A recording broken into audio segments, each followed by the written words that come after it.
The polystyrene panels are always installed from left to right. Use only Suretouch stainless steel screws and anchors. Do not place the panels directly on the starter strips or the foundation. Always leave a minimum space of 1/4 inch and a maximum of 3/8 of an inch.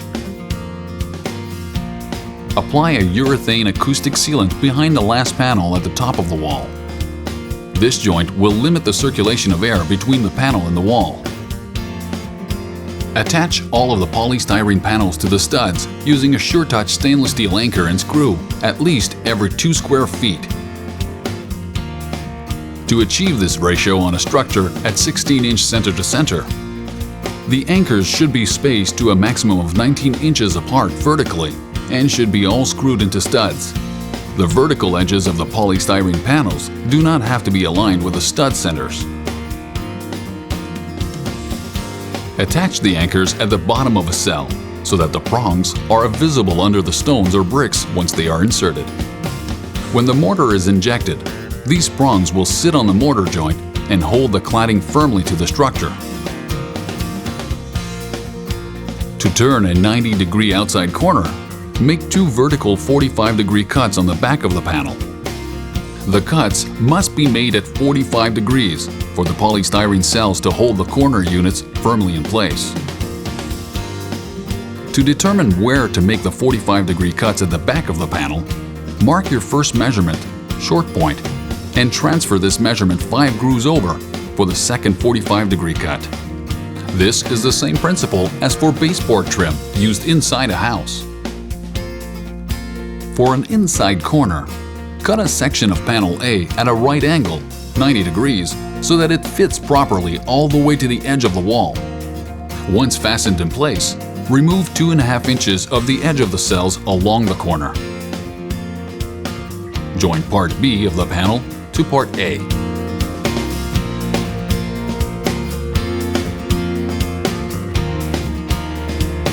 You can install all of the polystyrene panels without installing all of the fasteners, using a level for each panel.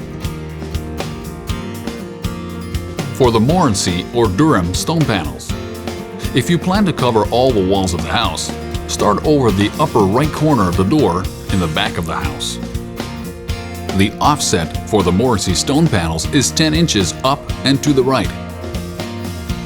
Reference numbers are provided on the front and back of each panel. Male and female keys are located on the sides to assist installation. On the back of the panel, there are also lines every 10 inches to assist the cutting of the panel strips. If the Suretouch cladding is installed on the facade and runs around both sides of the house for a few feet, proceed as follows. Go around the corner with the polystyrene for a minimum distance of 12 inches and use a jade trim to hide the edge of the polystyrene. For installing the cladding only on the facade, cut a 2-inch strip of polystyrene from the left of the panel.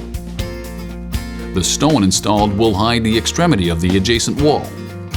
When installing the stones, you will have to fasten the units along this edge with drops of glue to prevent them from coming off. At the top of a wall, the panel should be cut so as to leave a few inches so that eventually the Suretouch cladding can be extended a little into the attic space.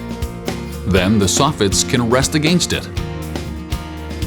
The cut pieces can be used elsewhere, respecting the numbers that appear at the front of the panel boards. If you plan to cover all of the walls of the house with Durham stone, refer to video 5.1 of the Morency panel, considering its installation is identical. However, the offset for the Durham panels is a 1/4 sheet up from left to right. Reference numbers 1 to 4 are provided on the front and back of each panel. Male and female keys are located on the sides to facilitate installation. On the back of the panel, there are also lines every 1/4 sheet for cutting panel strips. If the Suretouch cladding is installed on the facade and runs around both sides of the house, proceed to video 5.1 of the Morency panel. For installing the cladding only on the facade, cut a 2-inch strip of polystyrene from the left of the panel.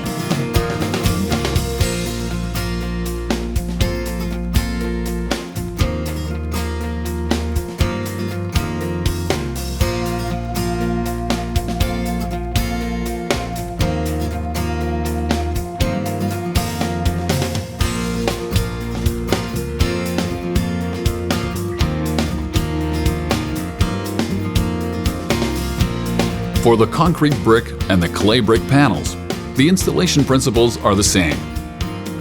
They are installed horizontally so that the vertical joints of the panels are offset a little, as in the case of drywall panels. Check the level with a straight line marked on the walls, all around the building, and correct as needed. At the bottom of walls, always leave a space between the base of the panels and the starter strip, or the foundation. This space must be at least as wide as the other mortar joints.